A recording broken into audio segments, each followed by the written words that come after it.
I did see you dedicate Leave a Light On to Chester Bennington a couple months ago. What does it mean to like do that on stage in front of a crowd who you guys share a lot of the same fan base? Yeah, man. We lost a good one in him, you know? And that was a heavy one. Chris Cornell as well, you know? I just wanted to, I don't know, use music to, I guess, to honor him for a moment. Miss that dude. He was just such an iconic. He was another one that took his pain and turned it into purpose through his music.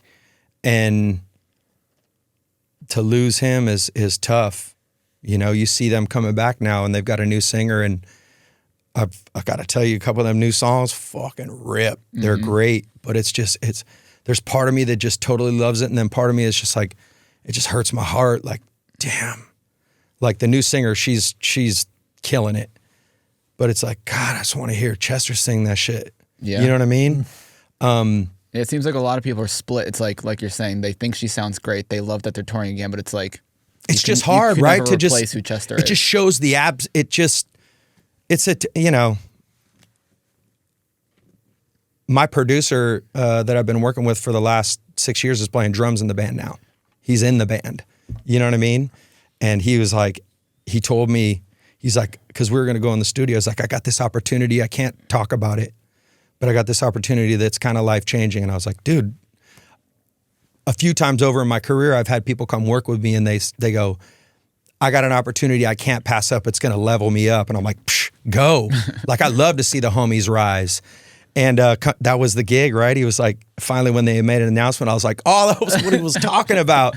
That's so dope. Yeah. You know, and so I'm really stoked for Colin. I've been watching his posts as he's posting that stuff up, and it's cool to see.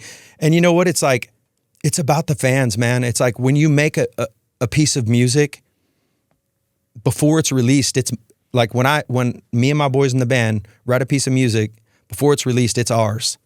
I'll roll around the truck, I'll bump it, I'll rock it, and then as soon as it's released, it's no longer mine. It's for the people, right? These songs are bigger than me. And so when you hear, you know, LP going out playing shows, you hear the crowd singing these songs, and that's what it's about. Totally. You know what I mean? Like, that's what this is about. It's honoring his life's work, because that music was so impactful and spoke to a lot of people in their dark times, you know. And I still think need it. Yeah, I think, you know, P. Roach and Linkin Park, we've been in the business almost as same exact time as each other.